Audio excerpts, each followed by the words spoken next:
Bem-vindas a mais um episódio de podcast do Mulheres UOL. Eu sou Pamela Welter, host oficial por aqui, e a minha missão é conduzir histórias para que você que está aí nos escutando possa tirar um novo insight, algo aí para sua vida valioso, que vai mudar a forma que você vê e que você age no mundo. E hoje eu estou recebendo alguém muito especial, realmente muito especial para mim, porque o meu marido, Gilberto Mazeto, nome de pessoa rica, né, amor? Mazeto é um baita sobrenome, exato. Gilberto Mazeto, e a nossa Só o missão é. Mazeto, tá? Porque o Gilberto eu já nasci com 32 anos fácil. E a ideia aqui desse podcast é a gente falar sobre finanças pessoais. Hoje, com certeza, tu é o meu principal modelo financeiro. Eu acho que grande parte do nosso sucesso financeiro, claro, né? Oportunidades e várias coisas que aconteceram, mas não há dinheiro que sustente uma má administração, né? Então, se você é um bom administrador do pouco, você com certeza será um bom administrador do muito, e é isso que a gente vai conversar hoje, né? Especificamente sobre finanças pessoais. Então, amor, muito bem-vindo. Obrigado. E vamos lá. Deixa eu me apresentar um pouquinho. Eu não tenho formação na área financeira. Eu sou formado em Sistema da Informação e com pós-graduação em Desenvolvimento Mobile. Mas, pelas circunstâncias da vida, eu cheguei nessa área financeira. E aí, depois a gente entra mais nos detalhes. Para vocês entenderem, né? Ele é desenvolvedor iOS, ou seja, se você tem um iPhone, ele desenvolve aplicativos para bancos, né? Hoje, majoritariamente, trabalha com bancos e desenvolvendo aplicativos. Então, ele é um desenvolvedor que conhece muito de programação, mas tem bons resultados na vida financeira e é por isso que a gente vai falar sobre finanças pessoais. Bom, para eu começar, quero te perguntar. Hoje você tem uma vida financeira muito disciplinada. E eu queria te perguntar o que te levou, o que te fez ter essa disciplina financeira tão grande? O que tu acredita que aconteceu na tua vida que te levou a ser disciplinado financeiramente? Então, voltando um pouquinho ali, eu imaginando e fazendo um pouco de exercício do que foi ao chegar nesse ponto desse equilíbrio financeiro que eu tive na minha vida, é, provavelmente veio lá da minha mãe, que eu vi que ela tinha bastante dificuldade financeira de organizar a vida dela financeiramente. Ela sempre fazia comprinhas, ela vivia enrolada todo mês com contas, e acho que aquilo ali que foi criando uma certa intriga dentro de mim que chegou a criar essa disciplina quando eu fiquei mais velho, assim. Tu quis não se parecer com a forma de É, administrar como a tua mãe administrava o dinheiro dela. exatamente. Os hábitos que ela tinha de organização financeira, aquilo, querendo ou não, atrapalhou um pouco a minha vida, né? Porque eu dependia financeiramente dela, né? Eu era novo. E aí, quando eu ia, às vezes, solicitar alguma coisa, pedir alguma coisa, ela tava sempre sem dinheiro. Acho que isso, o fato da maioria das vezes ela falar pra mim, não tem dinheiro. Não tem dinheiro, eu tenho que pagar isso, tenho que pagar aquilo. Eu acho que me levou a essa mudança de paradigma financeiro. Tomar as rédeas financeiras da tua vida desde novo, então, né? É, Tu começou a trabalhar, tu tinha quantos anos? com 14 anos eu comecei a trabalhar numa fábrica. E daí a partir dali tu já conseguia administrar o teu dinheiro ou não? Isso veio depois? Então, ali no começo da minha carreira, o meu principal foco era como que eu poderia melhorar a minha situação financeira, né? Como eu comecei a trabalhar há 14 anos, logicamente eu não ganhava bem. Então, o meu principal foco foi como que eu vou me instruir suficientemente para chegar num patamar financeiro que eu pudesse me sustentar, guardar dinheiro e realizar meus sonhos. Uhum. Quais são, se tiver, né, 3 atitudes, assim, que tu atribui que foram as responsáveis, 3 atitudes que tu teve na tua vida que foram as responsáveis e te levaram para o primeiro milhão da tua vida? Quais foram elas, assim, por ordem? Tipo, a primeira coisa que eu fiz foi isso. O primeiro que eu considero é investimento pessoal, né? Tu tem que se tu ganha pouco, eu aconselho a não guardar, a não ser que seja para criar disciplina e o hábito de guardar dinheiro, se tu ganha pouco. Então, o meu principal foco no começo foi o primeiro que todo mundo deveria seguir é investir em conhecimento. Investir em conhecimento para poder ganhar mais, ter mais oportunidades e alavancar o próprio dinheiro que ganha, né? Uhum. E o que que tu investiu no conhecimento? O que que foi teu investimento em conhecimento? Meu investimento em conhecimento foi ali no início, eu comecei a fazer faculdade, então ali foi o pontapé. Primeiro, na verdade, eu fiz curso técnico. Por que eu fiz curso técnico? Porque eu sabia que ali eu iria me formar mais rápido e começar a ganhar dinheiro mais rápido. E ali foi Deus, assim, né? Tipo, e estratégia também. Então Deus me deu essa estratégia e eu falei, não, vou seguir essa linha aqui. E graças a Deus deu tudo muito bem, porque a área de tecnologia era uma área que estava crescendo. Aí eu fiz o curso técnico e ali já me deu uma boa oportunidade e ali eu já comecei a ganhar bem. Aí, Relativamente em relação à tua idade, né, é, e tal. não, pra minha idade e pra qualquer idade, né? Eu já ganhava muito bem naquela época, quando eu tinha em torno de 20, 22 anos, eu já ganhava bem e já guardava bastante dinheiro, assim, de acordo com o meu salário. Tá, a primeira atitude, então, que te levou ao primeiro milhão foi investir em conhecimento. A segunda atitude. A segunda atitude foi aí desenvolver a disciplina de guardar dinheiro. Então aí eu criei uma regra do 60-40. Eu comecei a viver com 40% do que eu ganhava e guardava 60%. E nesse período aí eu também já pagava faculdade. Então, eu pagava a mensalidade da faculdade ainda dentro desses 40% e guardava 60%. E, uma outra coisa bem importante também que eu acho, que acredito que funciona bem, que funcionou bem para mim, é não ter feito nenhum financiamento, nem de carro. Eu via que meus amigos tudo tinha carro e aquilo era uma tentação. E aí eu segurei bem, assim, essas loucuras aí de adolescente. De adolescente não. De pessoa mais jovem que tá querendo realizar seus sonhos. Começando a vida, né, então eu acredito que realmente, essa parte, né, de tu não ter, colocado um financiamento logo no começo da vida, com 18 anos a pessoa já vai lá, compra um primeiro carro, como foi o meu caso, né, acabou que eu comprei um carro de R$ 29.000, paguei R$ 70.000 em 60 parcelas, né, e com certeza esse foi o meu principal erro financeiro, olhando para o começo da minha vida, né? Eu estava ali trabalhando, ganhava pouco, né? R$ 1.500, R$ 1.200. E mais, né? Era 600 de parcela. Daí não é só parcela, é gasolina, é o documento do carro, é manutenção. A pessoa compra o carro na ilusão como se só a parcela do carro fosse o custo do carro, né? Então, com certeza, esse foi o meu maior erro financeiro e acredito que foi o teu Um grande do, acerto, né? Financeiro ali do começo da tua jornada e da tua trajetória. Até gosto bastante da tua história do teu primeiro imóvel, né? Tu não comprou Ah, um tá. carro, mas Então, eu provavelmente devo ser o único registro aí do Brasil que foi o primeiro cara que comprou um apartamento ao invés do carro. Eu comprei um apartamento quitado, eu tinha acho que 26 anos, assim, e eu não tinha carro. E era engraçado, né? Porque, tipo, eu ganhava bem e, tipo, só que eu não passava essa impressão que eu ganhava bem, né? Porque eu guardava a 60%. 60% do meu salário, né? Então, acho que as pessoas começaram a notar que eu tava numa certa circunstância financeira boa quando eu comecei a adquirir as coisas de forma à vista, né? Então eu comprei um apartamento, daí logo em seguida eu também, daí comprei meu carro, realizei esse sonho que eu queria ter um carro. Comprei um carro mais barato Um também, Clio comprei um Clio que de parecia guerra. é até meio semelhante que a da história do Bruno Perini também, né? Que ele tinha um Clio. Foi até coincidiu, assim, é um cara que eu me espelho bastante aí hoje. E aí ele também teve um Clio vermelho, o meu era branco, mas o meu era duas portas e sem ar-condicionado também. Pensa, né? Se eu fosse sair com alguma menina, o carro não tinha ar-condicionado, era todo Se eu velho. fosse, não, eu acho que tu saiu, né? Não, eu saí, né? Mas era vergonhoso.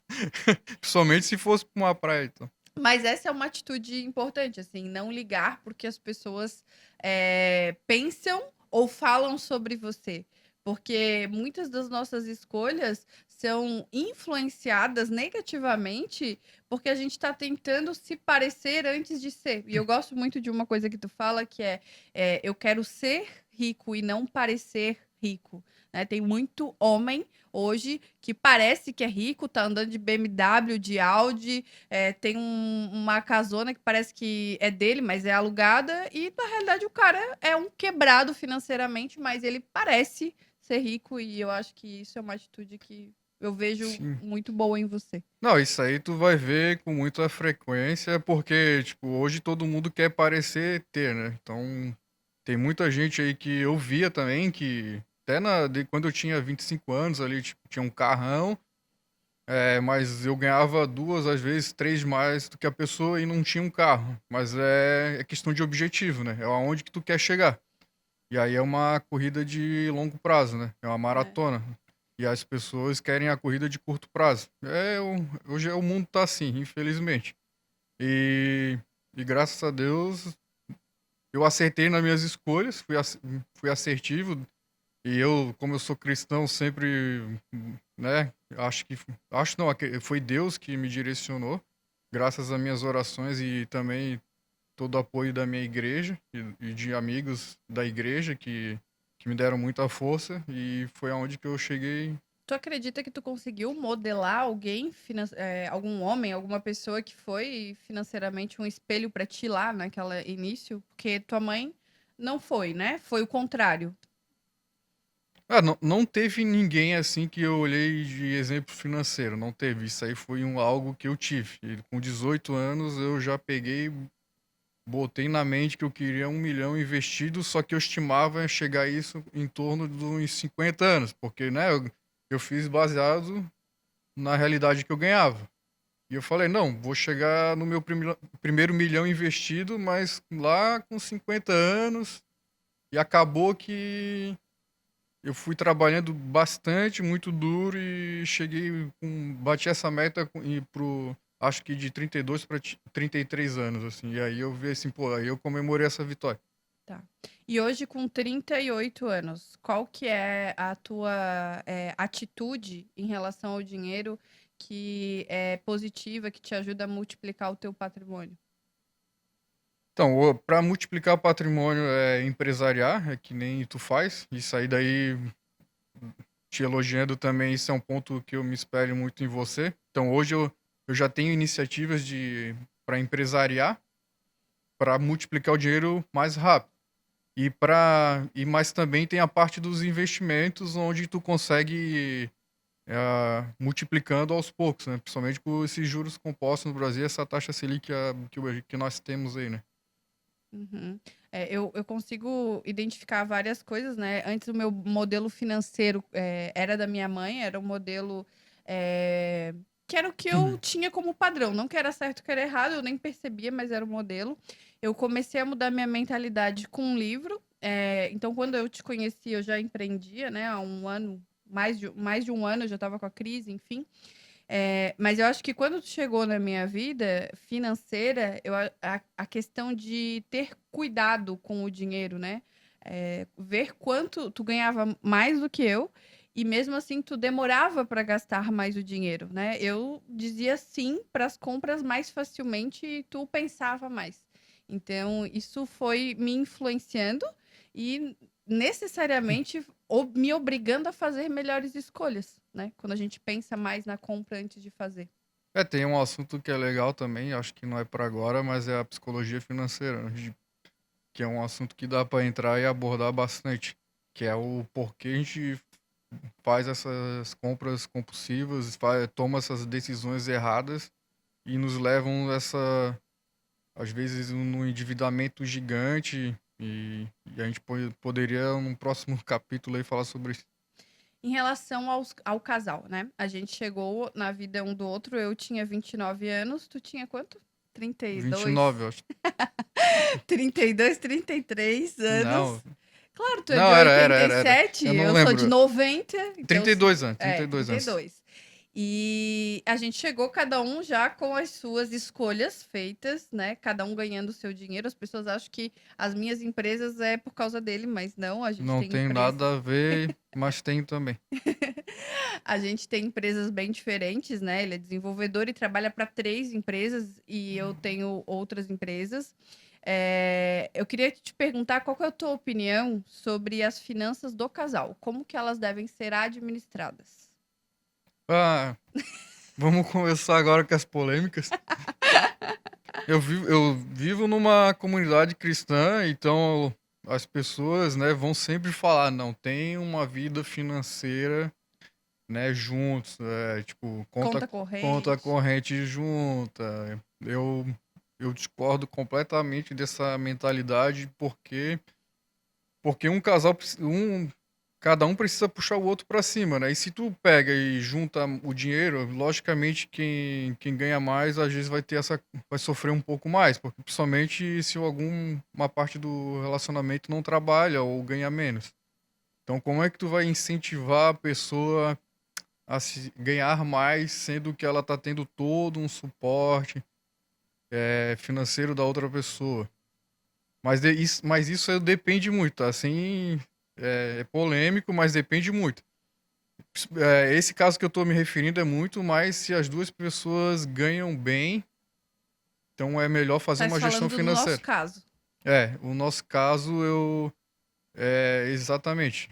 Eu aconselho fazer uma gestão separada, porém, né, as contas têm que serem listadas juntos pelo casal. Tem que haver uma divisão, depende do acordo de casal. Aí é o que cada casal combinar. Mas é primordial que seja separado até para ver que cada um tá gastando, né? É melhor de ver quando cada um tá na sua conta corrente lá, saber o que tá gastando. Vai ser melhor de gerir.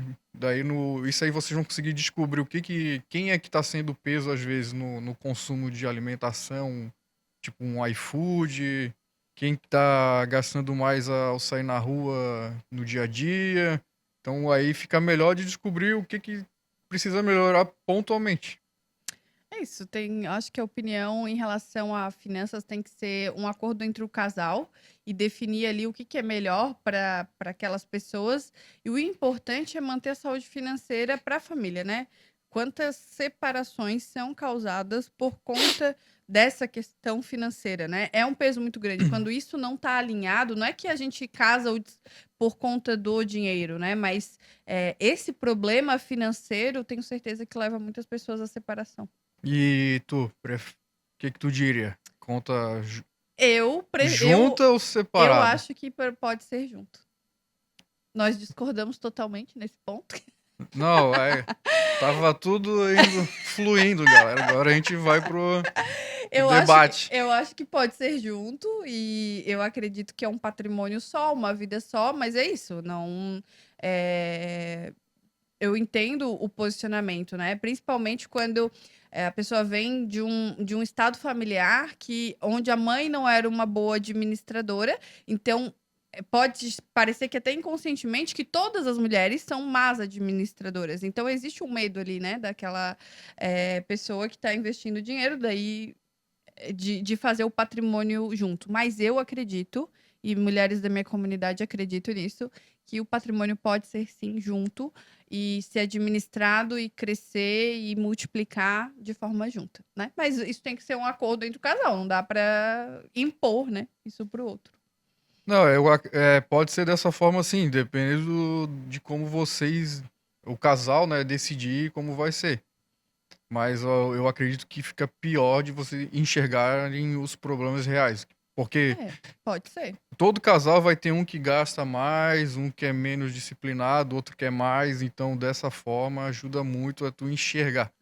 Uma Mascara, conta né? mascara, Mascara, exatamente. Aí mascara mais ainda se os dois forem indisciplinados. Aí pronto, tá feito. um se apoia no erro É, do outro, né? E beleza. É que assim existe a responsabilidade de cada um fazer crescer o seu patrimônio, né? E ter ali as suas responsabilidades. Mas eu acho, amor, que em algum momento da vida a gente vai juntar esse patrimônio, e, vai, enfim. vai.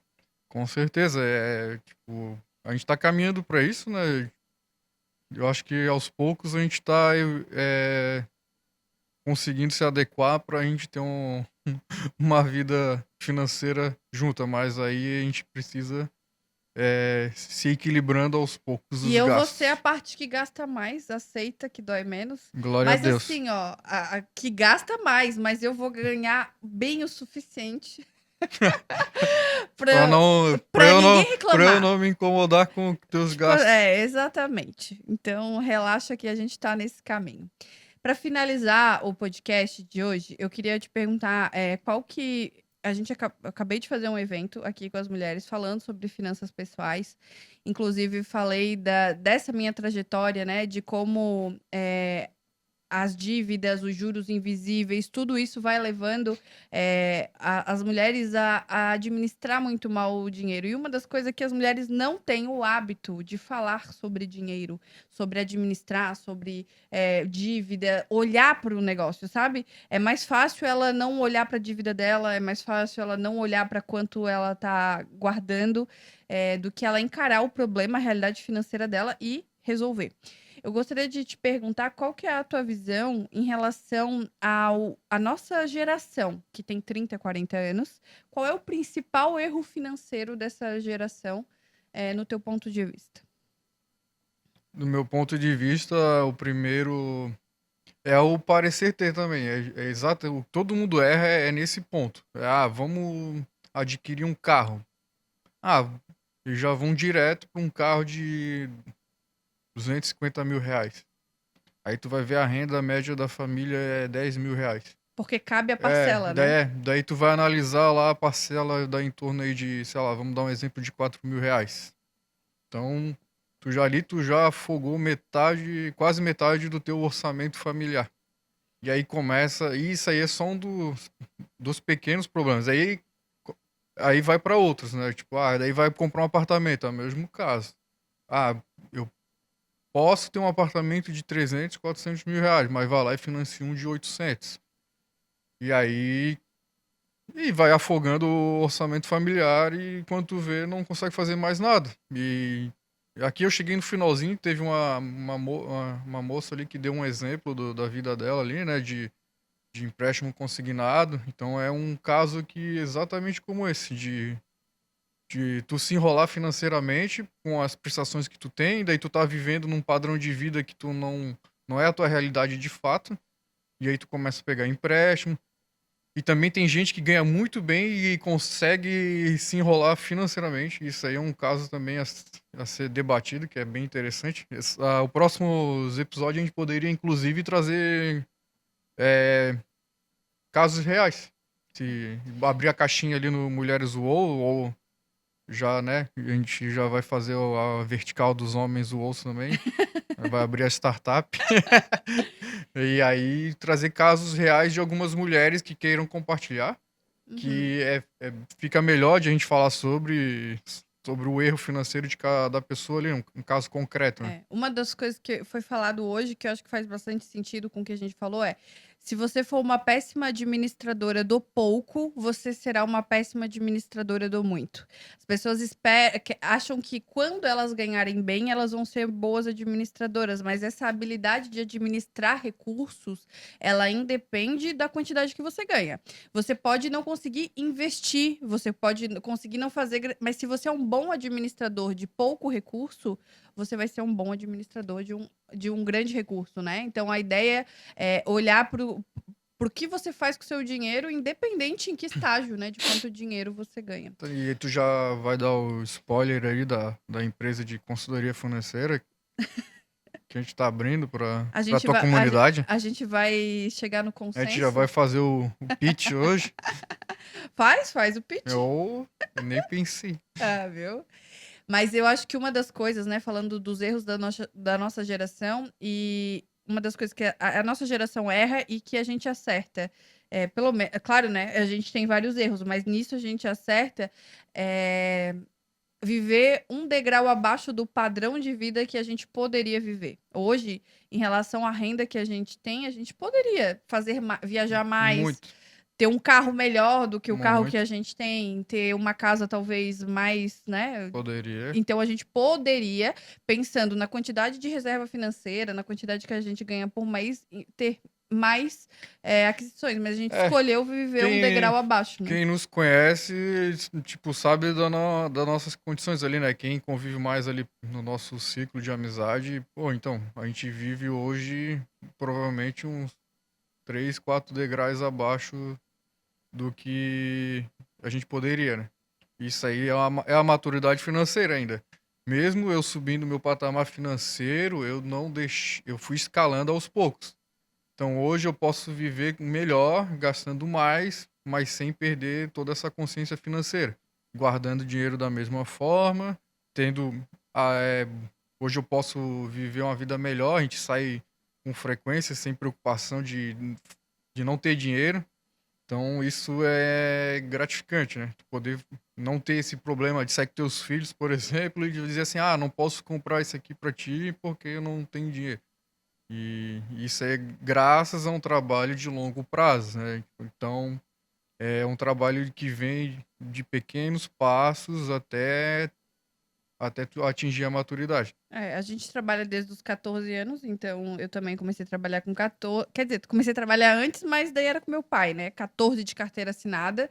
E a gente não tive tão boas escolhas financeiras assim no começo, né? Minhas escolhas financeiras começaram a ser melhores aos 29 anos, né? Então eu fiz muitas escolhas erradas financeiras até chegar lá. Mas isso é um ponto também de se avaliar para quem está escutando, sabe? Não é tarde demais, você não precisa ter começado a acertar desde sempre, você precisa só ajustar a rota. Então, se o teu avião está indo lá, com o bico direcionado, né, para um destino onde tem muitas dívidas, onde não tem reserva financeira, onde você está mais preocupado em parecer do que ser rica, né? Eu não quero parecer rica, eu quero ser rica. Eu quero que a minha conta bancária diga que eu sou rica e não que os outros achem que eu sou rica. E isso é um trabalho interno de se posicionar, de achar que o seu valor não está no que os outros pensam, mas no que a gente é verdadeiramente. E uma outra coisa que eu acho que é importante é que hoje o nosso risco vida é muito alto, né? A gente tem 2 filhos pequenos que dependem da gente.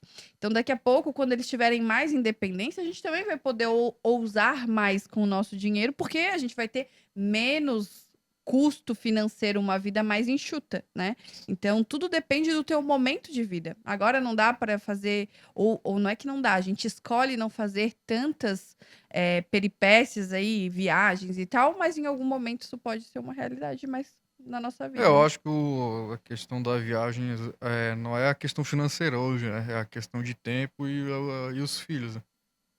E também Então, do que a gente está construindo e patrimônio. também, exato, porque querendo ou não, cada viagem que tu vai fazer vai gastar 30 mil reais aí. Então, é um dinheiro que pode ser investido para futuramente 10 anos, é, tu fazer várias viagens só investindo esse dinheiro, com o Uhum. lucro desse dinheiro, com os dividendos dele. E tu poder pagar várias viagens apenas com os dividendos que tá dessa viagem que tu deixou de fazer e Uhum. investiu. As pessoas querem muito o imediatismo, então acabo não pensando assim. Eu conheço vários casais também que viajam e gasto 30, 40 mil reais e só que o futuro chega para todo mundo. Não tem estrutura, não tem uma base fortalecida É. que te permite a ter paz lá na frente e ainda assim Sim, e tem muita gente que viajar, vai né? falar sobre, mas eu vou ter experiência, isso aí pra mim é tudo. Beleza. Um dia tu vai ficar mais velho também e aí os problemas irão aparecer. Não é nem só mais velho, né? É um risco, por exemplo, quem empreende, né? Pode acontecer alguma coisa com a empresa, pode ter várias coisas que aconteçam aí no meio do caminho, uma doença, né? Deus me livre, mas qualquer coisa que precise de capital imediato e que às vezes Uhum. tu fez escolhas que não te permitam, né, investir. O que que tu acha de oferecer aí pra alguém da comunidade uma micro consultoria? Beleza, então vamos O fazer que com o que tu acha? Gilberto Mazeto? Não, eu quero que tu esteja junto também, né? Tu é a CEO da comunidade, Então tá, então mas eu, quem. é, Vamos ver, vamos fazer assim, ó. Quem chegou mas eu até aqui. poderia. Exato, lança alguma Quem chegou ideia. até aqui no podcast, quem escutou até aqui, vai mandar lá no Hashtag Gibaneles nos comentários. vai mandar lá no Instagram do Mulheres UOL, assim, ó, finanças com o Beto. E daí a E, gente financia não, gente, a gente opa, sorteia. calma, vamos devagar. A Não gente, quero assumir a financiamento gente de ninguém. sorteia uma consultoria financeira pra gente sentar E juntos, olhar tuas pode ser até finanças. se alguém tiver coragem de vir aqui e abrir, talvez, no podcast, os erros, o que Eu que... acho que vai ser primeiro o Não, individual e depois a gente pode não, fazer. mas às vezes tem gente que não tem problema em falar, talvez vir aqui e a gente mostrar os números, ver que dá de melhorar, o que que eu faria, o que que você faria. Vamos ver se vai ter gente que vai chegar até nesse ponto do podcast. Bota lá no direct e daí a gente seleciona É, uma pessoa para fazer consultoria. Bom, quero te agradecer, amor, pela vontade de estar aqui, de colaborar com a comunidade. Quero dizer que eu me espelho muito em você. Obrigado por Eu- ser esse excelente administrador, o cabeça da nossa família, que leva a gente para um lugar de prosperidade e um lugar onde existe paz financeira, né? Então, acho que esse é o mais importante, mostrar isso para os nossos filhos. Vão ser exatamente. 2 homens, né, gente? Que sejam 2 homens funcionais, não 2 homens disfuncionais que não tenham ali essa capacidade, né? Essa habilidade de gestão Não financeira. serão bem parecidos comigo e com você e serão muito prósperos. Amém. Então, muito obrigado e até o próximo podcast. Vamos E aí, pensar em um galera, assunto. quem quiser participar, manda lá a mensagenzinha. Quem tiver coragem também tá feito o desafio na comunidade. E até o E próximo episódio de podcast.